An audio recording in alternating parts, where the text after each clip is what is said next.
Mi nombre es Alejandro Bianchi, soy fundador de Asesor de Inversiones y bueno, nos volvemos a encontrar aquí en el canal de YouTube para analizar un poquito hoy el contexto internacional. Estos gráficos que les voy a estar mostrando en el día de hoy son parte de una conferencia que di recientemente para el Consejo Profesional de Ciencias Económicas, para la Comisión de Finanzas y Mercados. Y bueno, me pareció interesante, ya que estoy viendo estos distintos conceptos, estas distintas tendencias que ha traído el COVID, compartirlo con ustedes.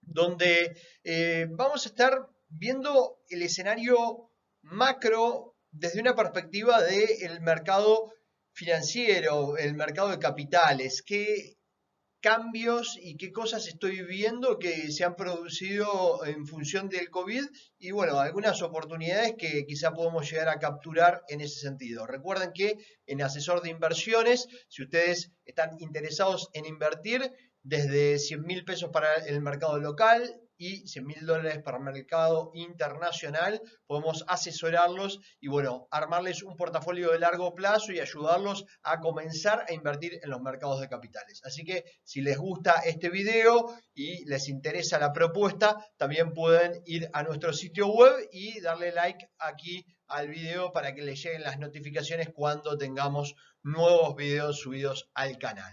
Vamos a arrancar primero con una frase de Bill Gates que en una conferencia que se hizo famosa y se dio en el año 2015, fue bastante premonitoria a todo lo que estamos viviendo como humanidad.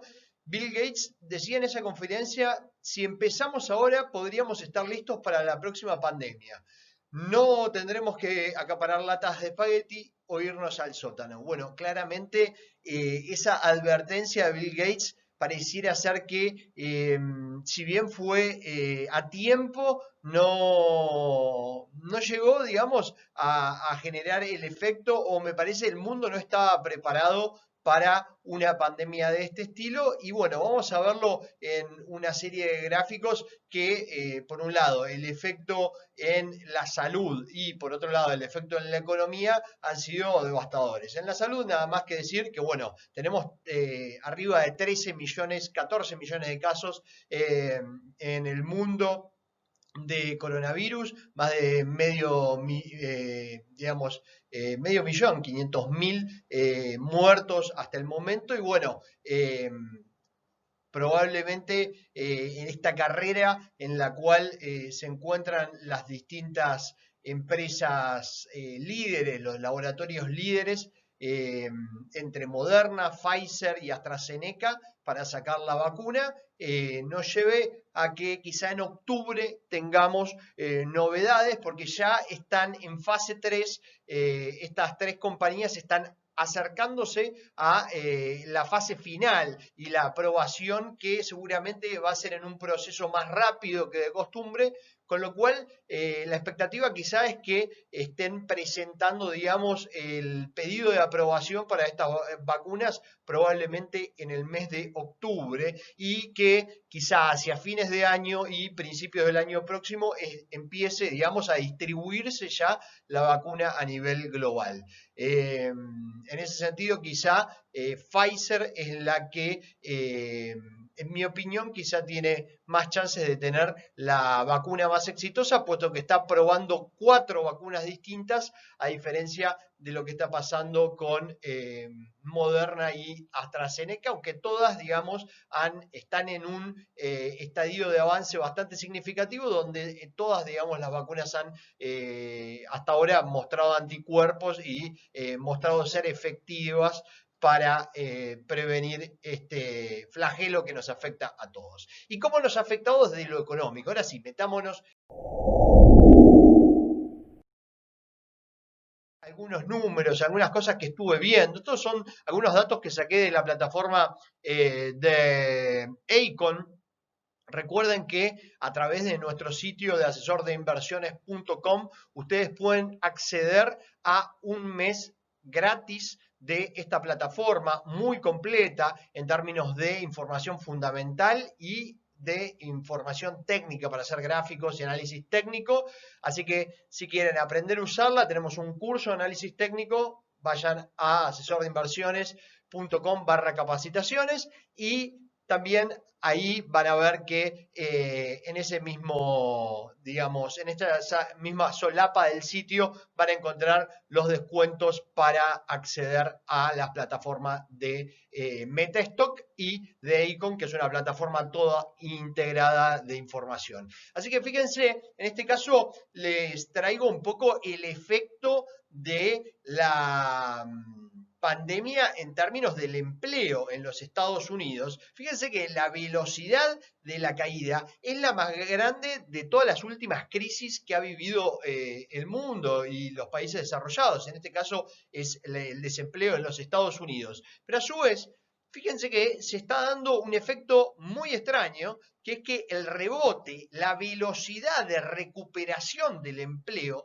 también es la más rápida que se ha visto hasta el momento. Entonces, tenemos un efecto doble, digamos, una gran destrucción de empleo y, por otro lado, un rebote muy rápido del empleo. Eso está un poco influenciado porque en el mundo le están inyectando mucha liquidez y están permitiendo que, digamos, las economías puedan salir más rápidamente a flote. Pero ¿qué pasaba antes de la pandemia?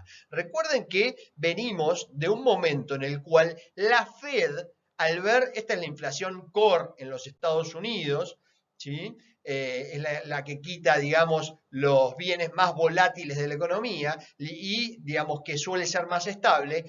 Y ya cuando, digamos, supera la zona del 2% esta inflación, a la Reserva Federal le empieza a preocupar. Por eso, durante el año 2018, la Reserva Federal incrementó muchísimo la tasa de interés. ¿Sí? Recuerden que venía de sacar a la economía de la crisis del año 2008, que le llevó prácticamente 10 años esa recuperación del empleo. Lo podemos, digamos, ver en el gráfico anterior. Si lo miran con detenimiento, hacen una pausa, ahí van a poder ver que, digamos, fue una de las recuperaciones más lentas en términos de recuperación de empleo en los Estados Unidos, y eso permitió que la inflación sea baja durante un periodo muy largo, pero claro, en el 2018 lo que pasó es que cuando la tasa de desempleo baja por debajo del 4%, un nivel que se considera estructural, ya se empieza claramente a recalentar la economía.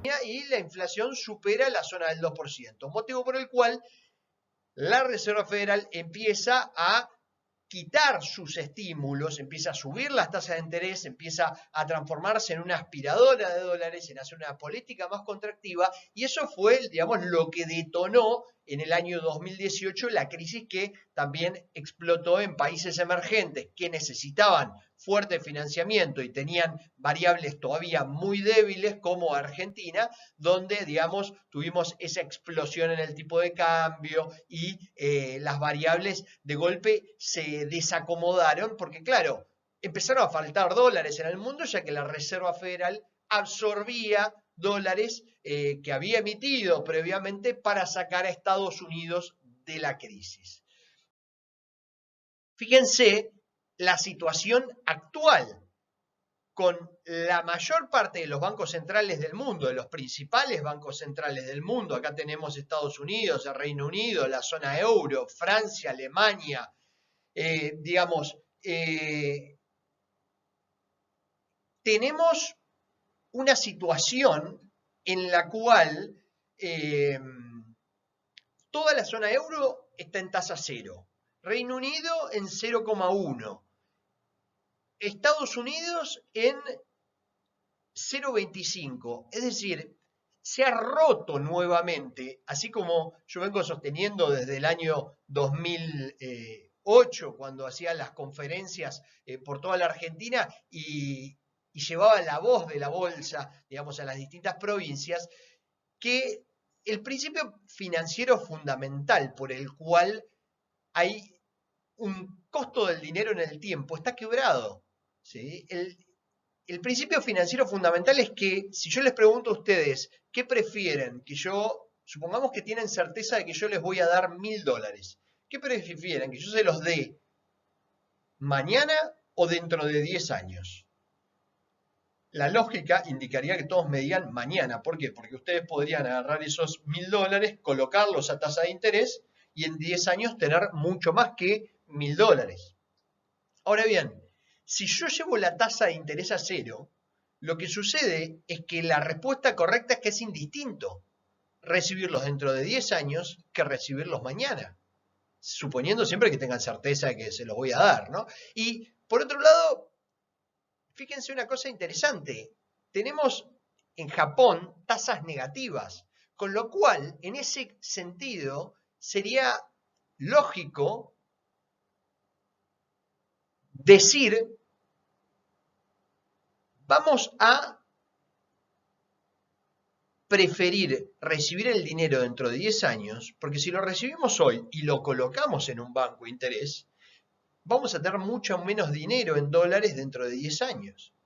Entonces, el principio financiero fundamental por el cual el dinero tiene un valor en el tiempo está quebrado. Y está quebrado, digamos, adrede por los bancos centrales porque bajar las tasas de interés hace subir el precio de las cosas artificialmente. Generan, digamos, que no se desplomen los mercados, que no haya quiebras masivas, digamos, de los bancos porque se desploman los activos, se desploman los precios de las propiedades. Entonces, lo que hace es mantener artificialmente, digamos, las cosas en un valor elevado sin destruir, digamos, el dinero, digamos, de bolsillo o el patrimonio de la población, pero por otro lado también incentivar al público a tomar riesgo. Esto es un incentivo claro a tomar riesgo, porque si uno quiere hacer tasa, es decir, poner un plazo fijo o comprar un bono, se va a encontrar con que no le rinde prácticamente nada. Entonces, el incentivo es a ir a acciones, a tomar riesgo, a crear una empresa, a ser entrepreneur. Ese es el incentivo que tenemos hoy dado por los principales bancos centrales del mundo. Bueno, nosotros estamos acá, tenemos una tasa del 38% anual en pesos, obviamente, y estamos muy fuera de lo que son las tasas de lo que se llaman las monedas de reserva en el mundo, ¿no? Las monedas duras, ¿no? Bueno, algún día voy a escribir un libro sobre economía argentina para tratar de interpretar estas cosas que nos pasan, ¿no? Dicen que tanto la economía japonesa, ¿no? Que hoy tiene tasas negativas, como las nuestras, requieren un libro de economía aparte. Así que lo vamos a dejar por ahora ahí, pero vamos a seguir cómo están creciendo también los balances de los bancos centrales. ¿Sí? Fíjense que los balances de los bancos centrales se están incrementando prácticamente de manera exponencial. Es decir, los bancos centrales, ante la destrucción en el mes de marzo de los mercados de capitales, en el mes de marzo la bolsa cayó un 33% en un mes. Es un número, digamos, que también es récord en algún punto en términos de velocidad de caída. Así como la destrucción del empleo fue muy rápida, también fue muy rápida la velocidad de caída de los índices accionarios. Y bueno, para frenar esto y recomponer los mercados de deuda, que las empresas puedan seguir tomando dinero, porque recuerden que las empresas, muchas no están teniendo ingresos o han visto caer muy fuertemente sus ingresos por la pandemia, por tener que cerrar locales, sobre todo todas aquellas que no pueden tener, digamos, una versión online de sí mismas, y bueno, necesitan tomar deuda para poder pagar sueldos, para mantener su estructura. Entonces, la Fed y los bancos centrales del mundo, acá tenemos al Banco Central de Japón, al Banco Central Europeo, al Banco Central de Inglaterra, básicamente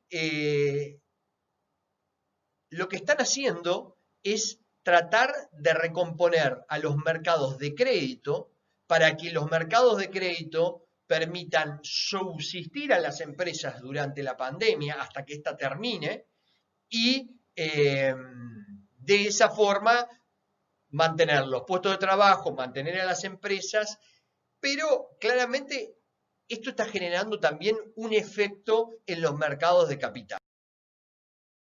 Si miramos lo que está pasando en los bonos a 10 años de las principales economías del mundo, China, Estados Unidos, Reino Unido, Japón, Francia, Alemania, Italia, vemos que también, digamos, a 10 años estas economías se financian prácticamente a tasa cero, ¿sí? Estamos viendo tasas por debajo del 1% en la mayoría de ellas. Es decir, está roto ese principio financiero de que el dinero tiene un valor en el tiempo y el incentivo es 100% irte a equity, a acciones. ¿Por qué? Porque de otra forma, tu alternativa es prestarle a 10 años prácticamente al 0% anual a los principales países del mundo. E inclusive tenemos tasas negativas en algunos bonos, lo cual es llamativo. Digamos, uno paga por prestar plata. Es algo que realmente es, digamos, un evento,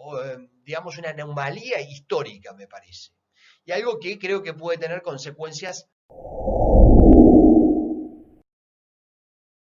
Fíjense lo que está pasando respecto del apetito del riesgo de los inversores. Acá tenemos una encuesta que mira cómo los inversores en su conjunto alocan su capital entre equity, es decir, acciones, y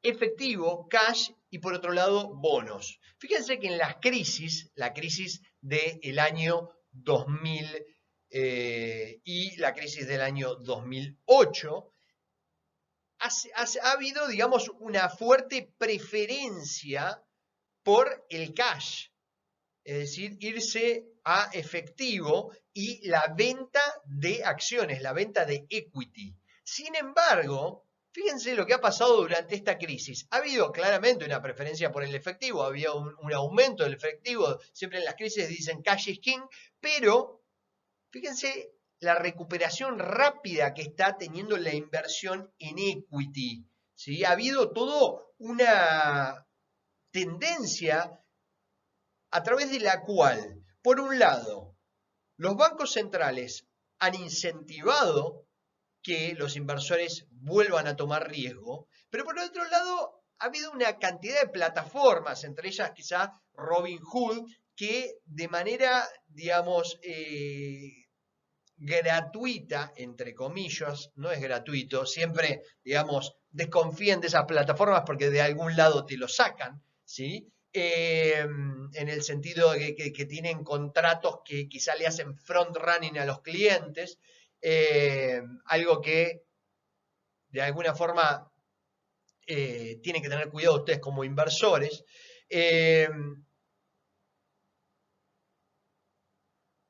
Pero es claro, digamos, que estas plataformas han ayudado para incentivar a que los inversores que, estando en sus casas, muchas veces sin trabajar y con más tiempo extra, se metieran en Internet a operar acciones, a tradear y a especular con esta situación de tasas ceros en el mundo y en algunos casos todavía manteniendo su poder adquisitivo porque, digamos, los bancos centrales han salido a ponerle un frente de contención, sobre todo en los países desarrollados, a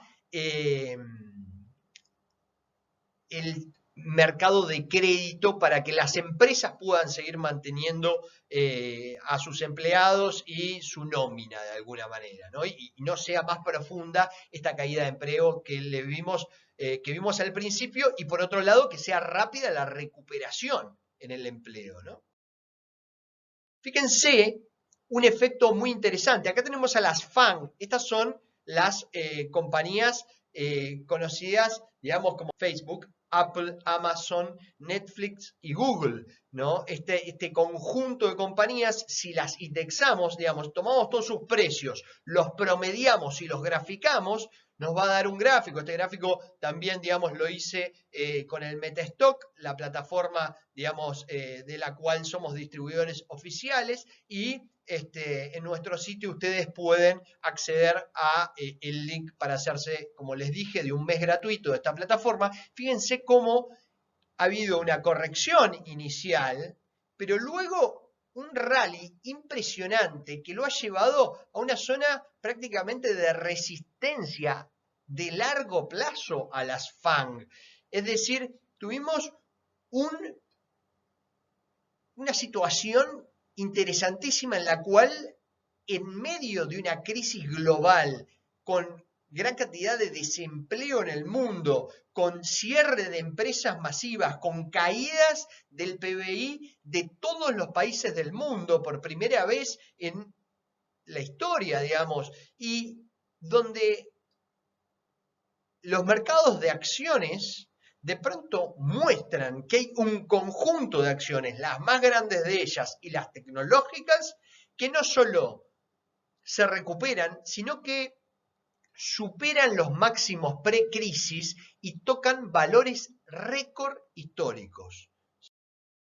Uno podría decir, bueno, a ver, es una burbuja, estamos en presencia de una burbuja. Cuando uno mira los distintos tipos de sectores, uno puede decir que desde el piso de marzo, la recuperación se ha visto prácticamente en todos los sectores. No ha habido un sector que esté a la baja desde el piso de marzo de este año. Es decir, hay una recuperación generalizada desde esa corrección que identificó el mercado en la economía real. Es decir, el mercado también anticipa lo que pueda venir, y el mercado anticipa recuperación económica rápida, es decir, recuperación económica en V, pero también, digamos, no es parejo entre los distintos sectores. Hay sectores, claramente, como el sector de tecnología, que se han visto, como les mostré recién con la FANG, dentro de los sectores más activos, pero también fíjense el sector de materiales, donde vamos a ver específicamente los commodities, porque todo este efecto de los bancos centrales tiene su correlato y su impacto en los commodities. Por otro lado, fíjense qué interesante, sector de consumo discrecional, algunas empresas que históricamente son consideradas empresas cíclicas, es decir, que la gente no invierte, digamos, en este tipo de productos durante las crisis y frena su consumo, como por ejemplo los automóviles. Uno no cambia el auto en medio de una crisis si, por ejemplo, uno no corta la luz o no corta el gas o no corta el agua, pero sí se frena a decir, bueno, voy a cambiar el auto. Sin embargo, tenemos una situación excepcional, donde tenemos una empresa como Tesla, que es una mezcla entre una automotriz y una tecnológica, donde, digamos, la compañía, digamos, la podríamos agregar como una T a las FAN para hacer subir también a los sectores, digamos, de consumo discrecional, digamos, donde tenemos cambios de hábito en los inversores y en el, digamos, en la población en general, donde el modelo de la automotriz eléctrica se empieza a imponer por sobre el modelo del motor, digamos, tradicional a nafta. Es decir, en esta crisis están pasando un montón de cosas en paralelo. No solo tenemos cambios de hábito producto del COVID, sino que tenemos aceleraciones de cambio de hábito que tiene que ver quizás con un mayor entendimiento de cómo debiera ser, digamos, el cuidado del ser humano respecto de la salud del planeta. Entonces, bueno, nada, son cosas interesantes a pensar. Y una cosa, digamos, que a mí me ha llamado mucho la atención es que en esta situación de crisis donde han los inversores retail salido a comprar acciones y a invertir en el mercado y aprovechar quizás su tiempo libre y su home working para invertir en la bolsa y aprender. Ha pasado también que los institucionales se han equivocado. Algunos se anticiparon a la crisis, es cierto, y compraron derivados y ganaron fortunas ante, digamos, la caída de los mercados, pero muchos otros en el piso, y ahí podemos citar, digamos, a Warren Buffett, a Mohamed El Erian de PIMCO, salieron a decir don't buy the dip, no compren la caída, y justamente fue el peor error visto, digamos, hasta la actualidad. Hay que ver, digamos, qué pasa hacia adelante. Es verdad que se han acelerado muchísimo los índices y hay cierta, digamos, separación entre lo que es los fundamentals en algunos casos y los precios de las cotizaciones, pero también fíjense placas que Benedict Evans presentó en una presentación que hizo, digamos, de tendencias de Internet y que la pueden encontrar en Twitter y en sus sitios web, donde se dio que esta suba de las FANG está fundamentada, no es una suba a nivel burbuja, como lo fue la burbuja del año 2000, por lo menos hasta ahora, porque fíjense que la suba, ¿sí?, del e-commerce, por ejemplo, en Reino Unido, ¿sí?, que es alguna de las cosas que se pueden traquear como tendencia de lo que ha pasado también en el resto de los países, lo hemos vivido en Latinoamérica con Mercado Libre y con los distintos, digamos, distribuidores, Globo, Rappi, Pedido Ya, todos esos, digamos, que han salido beneficiados con esta crisis y que de alguna forma todos estos compañías que tenían una posición dominante como las FANG para beneficiarse de esta situación, lo han hecho y han ganado un terreno que en muchos casos tardó cerca de 15 años en desarrollarse. Es decir, las tasas de adopción de la gente de e-commerce aumentaron en pocos meses lo que aumentó en 15 años. Es decir, la suba de la FANG está fundamentada en este caso, a diferencia de lo que pasó o quizá, digamos, en el año 2000 estaba fundamentada, pero había subido demasiado en muchos casos, y en muchos casos no había un sustento detrás de estas compañías. Recuerden, era muy verde todo el mundo en la Internet, el Nasdaq, salían con empresas que no tenían, digamos, ningún tipo de retorno positivo en nada. La FANG, la mayoría, sí tiene ganancias. Lo que está pasando aquí es que hay un fundamento, y la pregunta del millón que uno debería hacerse hacia adelante es si esta tasa va a corregir como ha corregido, ¿no? Y se puede ver que en el pasado, en determinados momentos, ha corregido, ¿no?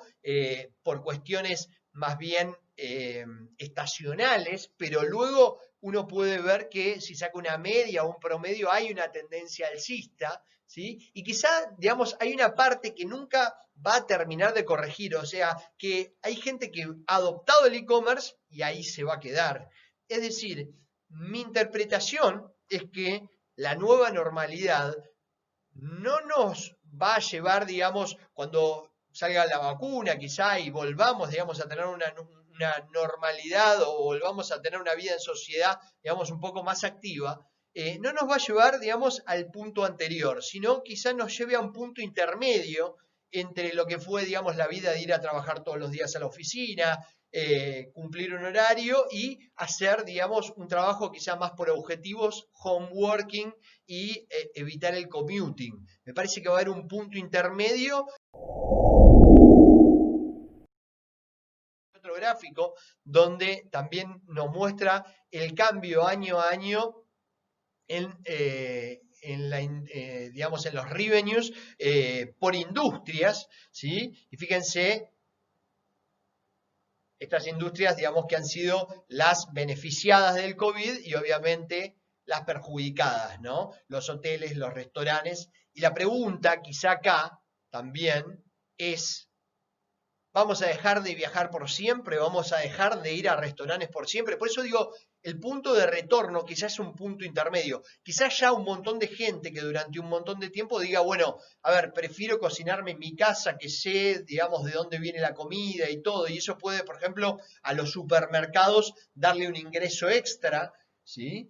Pero en algún punto se puede dar el efecto Bubba Gump. No sé si vieron la película Forrest Gump, donde compran ese barco camaronero y cuando de pronto viene una tormenta y destruye todos los otros barcos camaroneros, Bubba Gump se transforma, digamos, en un éxito porque logra, digamos, pescar todos los camarones que había, digamos.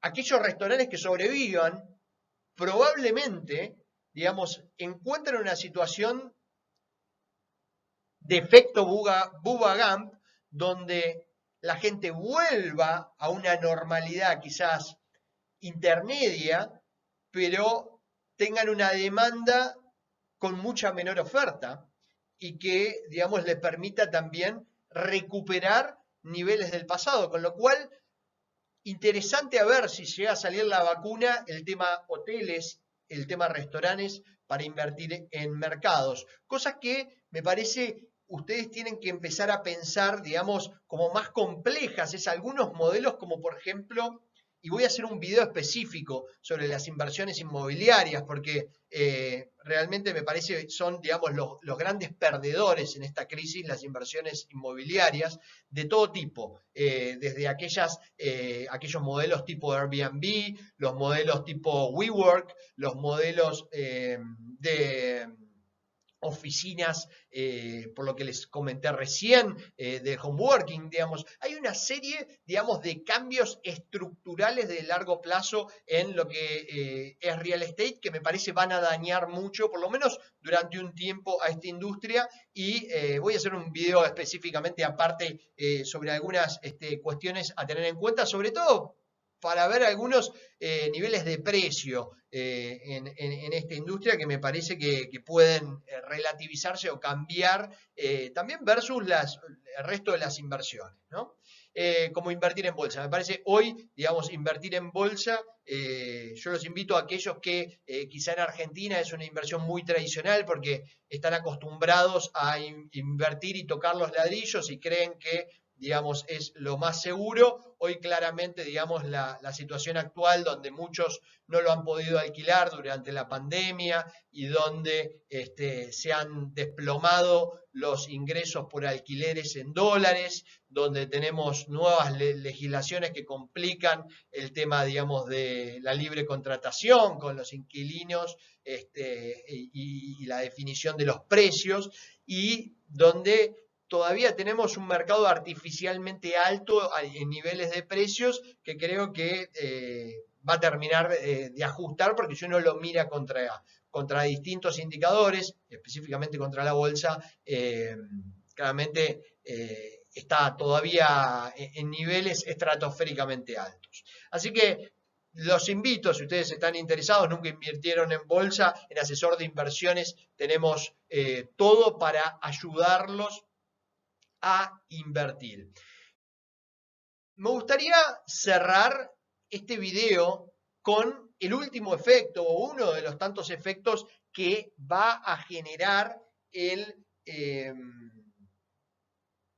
haber roto la, digamos, ecuación fundamental de las finanzas, que es que el dinero tiene un valor en el tiempo, y eso tiene que ver con el precio de las cosas. Lo que yo llamo cosas tiene que ver con todo, ¿no? En general, digamos, artificialmente se ha hecho subir el valor de los bienes, pero generalmente los que suelen tener, digamos, un impacto mayor son los denominados commodities, ¿no? Ahí tenemos el petróleo, la soja, el trigo, el oro, digamos, hay distintos tipos de commodities de distintas áreas. Yo acá les traigo específicamente dos. Uno que es el oro, porque es un commodity que históricamente es defensivo durante las crisis, y esta crisis todavía, digamos, no ha pasado, no sabemos, digamos, los efectos secundarios todavía que va a tener. Y les traigo lo que ha pasado con el oro durante la última gran expansión de la Fed, luego de la crisis y la caída del año 2008, cuando la Fed empieza a hacer estos quantitative easing, empieza a aumentar sus balances, bajar las tasas a cero, fíjense lo que pasó con el valor de la onza de oro, que pasó de $750 a $1.888. Es decir, 2.5 veces se multiplicó el valor de la onza de oro durante el periodo de octubre de 2008 a aproximadamente octubre-noviembre del año 2011. Miramos el valor de la onza de oro hoy justamente 27 de julio, la onza de oro superó ese valor de $1.888 y por eso esto me incentivó a hacer este video. Hice toda esta larga introducción realmente para mostrarles esto, porque normalmente, claro, cuando desde el punto de vista técnico se quiebran los máximos anteriores, normalmente, digamos, todos los inversores posan la mirada en este tipo de activos, qué está pasando, y muchos entran y hay, digamos, lo que se llama un inicio de una nueva tendencia alcista o una continuidad de un conteo, una nueva onda de, digamos, lo que sería la teoría de Elliott. Aquellos que escuchan estos conceptos y les parecen, digamos, o los activos raros o, digamos, no entienden, digamos, conceptos de análisis técnico, les gustaría profundizar más, tengo dos cursos en asesordeinversiones.com/capacitaciones. Tenemos Introducción a la Inversión en Bolsa para aquellos que recién arrancan y quieren conocer cómo es el tema de invertir en la bolsa, cuáles son los instrumentos, cómo son, digamos, la estructura de la bolsa, por qué está buenísimo y es la libertad invertir en la bolsa. Bueno, eso está todo en Introducción a la Inversión en la Bolsa, y también para aquellos que quieren, digamos, hacer el curso de idoneidad en mercado de capitales. Es una gran preparación porque, digamos, va bastante profundo en los temas. Y después, digamos, aquellos que quieren empezar a practicar, a hacer este tipo de análisis técnico, como ven en pantalla, y quieren empezar, digamos, a sacar proyecciones sobre qué puede llegar a pasar con los distintos activos, tenemos un curso de experto en análisis técnico. 3 meses estuve haciendo ese curso, realmente está muy bueno, estoy recibiendo muy buenas críticas y realmente creo que les puede cambiar mucho los resultados al final del día. Lo recuperan, digamos, lo que inviertan en el curso, luego operando con las ganancias de la operación. Me parece que les va a cambiar la forma de entender los gráficos, de verlos y de poder sacar básicamente lo que uno trata de hacer siempre, las proyecciones, ¿no? Y la gran proyección que tenemos acá es: ¿podrá llegar a $3.000 la onza? Fíjense que partimos de un valor más o menos de $1.200. Si lo multiplicamos por 2.5, nos da justamente $3.000 la onza. Es decir, si sucediera durante esta crisis lo mismo que sucedió en términos de expansión monetaria en la crisis del año 2008, tendríamos como efecto, como correlato, probablemente una onza de $3.000. ¿Sí? Algo muy interesante. Hay que ver hasta dónde va a llegar esta expansión monetaria de la Fed, si se va a cortar antes, si va a ser más extendida. Da la sensación que, digamos, las cosas pueden acelerarse mucho más rápido, que esta es una crisis más veloz en todo sentido. La corrección fue más rápida, el rebote es más rápido, la expansión de la Fed es más rápido y mayor, y probablemente el efecto también en los commodities. Y cierro este video con el Bitcoin, ¿sí? Que lo voy a interpretar como un commodity más. A ver, el Bitcoin es el derecho de propiedad digital. A mí me gusta llamarlo así porque de alguna forma el Bitcoin, a través del blockchain, ha logrado armar una moneda tal que si yo generaba, digamos, un billete en un archivo, en una computadora, después lo podía copiar N veces y uno no sabía cuál era el original y era muy fácilmente falsificable. Esta red de nodos, ¿no?, donde se distribuye el blockchain, esta cadena de bloques que forman el Bitcoin, lo que hace es impedir que se pueda falsificar esta moneda digital y bueno, todas las otras que hay, y de alguna manera se da un efecto en el cual podemos contar con un nuevo commodity, es decir, empieza a tener propiedades muy similares a las de un commodity, en el sentido de que, digamos, no puede, si bien, digamos, nace como una suerte de moneda digital, no puede imprimirse a juicio de los bancos centrales del mundo, cosa que están haciendo todos los bancos centrales ahora, indefinidamente, sino que sigue una línea que está definida por un código, ¿sí? Por un código, y que ese código va teniendo halvings, es decir, va teniendo momentos en el tiempo en los cuales hace que la impresión o el minado, como se llama en el caso de los bitcoins, digamos, el premio por minar se reduzca en el tiempo y eso curve la cantidad de nuevos bitcoins que vamos teniendo a medida que va pasando el tiempo. Es decir, el aumento, el minado, al igual que se mina el oro, digamos, a una determinada tasa, se minan nuevos bitcoins, hay nuevos bitcoins en el mercado, pero lo que está pasando, digamos, es que la tasa de crecimiento de la oferta monetaria, ustedes ya vieron la cantidad de dólares que está habiendo en la economía, va mucho más rápido que la cantidad de nuevos bitcoins que hay en la economía. Y este año precisamente tuvimos un halving. Nosotros en asesordeinversiones.com tenemos un blog que los invito, tenemos un experto en blockchain en la empresa que ha escrito un muy interesante artículo. Vayan, léanlo, fíjense, ahí están los gráficos que comparan el M2, la cantidad de dólares, digamos, que hay en Estados Unidos o que está imprimiendo la Reserva Federal versus la cantidad de Bitcoin totales, y esto les va a dar una relación bastante gráfica de que es claro que el Bitcoin debería valer más en términos de dólares, porque hay más dólares que Bitcoin durante esta crisis. Y una cosa interesante es que es la primera gran crisis que atraviesa el Bitcoin, porque el Bitcoin se creó en el año 2009, ¿sí? Es decir, post crisis del año 2008, que arranca el pico previo anterior fue en el año 2007, ¿sí? Y el mínimo de mercado se alcanzó en marzo 2009, es decir, durante prácticamente toda la crisis el Bitcoin no existía. El Bitcoin no existía. Entonces, esta es la primera gran crisis que atraviesa el Bitcoin. Entonces es muy interesante ver su comportamiento durante esta crisis. Fíjense que una cosa que podemos ver es que cayó, se correlacionó con el mercado durante el inicio de la pandemia.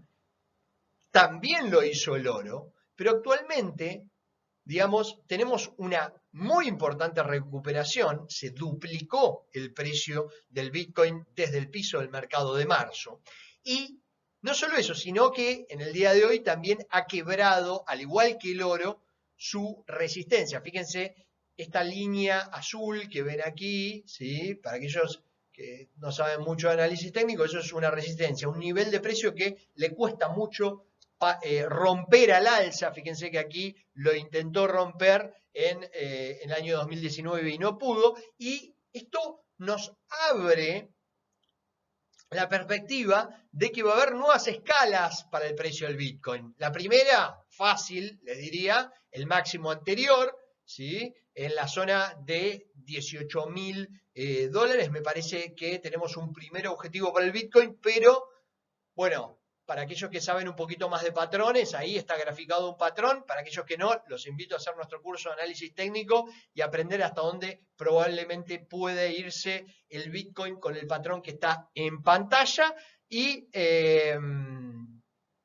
como quizá un último comentario, mencionar que durante la crisis anterior y durante la expansión de la Fed y el quantitative easing anterior, digamos, no existía el Bitcoin durante la crisis, pero sí existió durante gran parte del quantitative easing posterior. Las distintas instancias de expansión monetaria que tuvo la Fed, ya existía el Bitcoin. Y fíjense la tasa de multiplicación entre 2010 y 2011 del Bitcoin, 482 veces se multiplicó el valor del Bitcoin. Eso obviamente hizo muchos archimillonarios, pero digamos, está claro que si bien la expectativa no creo que sea igual para este movimiento, porque ya tenemos, digamos, un valor específico muy distinto y ya, digamos, tiene un mercado mucho más claro, el Bitcoin más armado, más profundo. Si bien, digamos, la tasa de crecimiento creo que no va a ser tan espectacular, sí creo que va a ser realmente muy, muy importante hacia adelante. Así que, digamos, un activo a analizar, a ver, y aquellos, digamos, que quieran invertir en este tipo de activos, también en asesor de inversiones los podemos asesorar, porque tenemos algunas, digamos, formas interesantes, mejores quizá que ir directamente al Bitcoin para invertir en este tipo de activos, para que ustedes puedan hacerlo quizá de una forma más segura en bolsa. Así que bueno, hasta aquí llegamos con este video. Espero que les haya gustado este segundo video de asesor de inversión.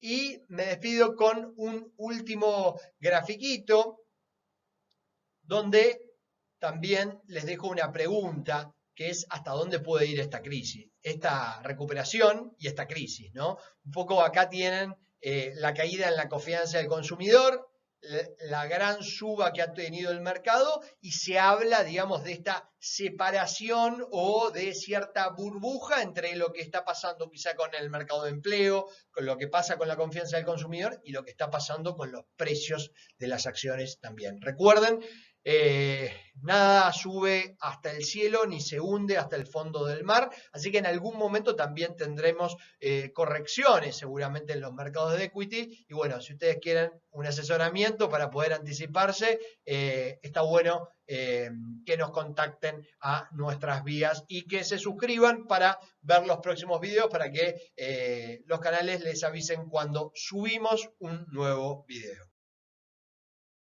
Gracias.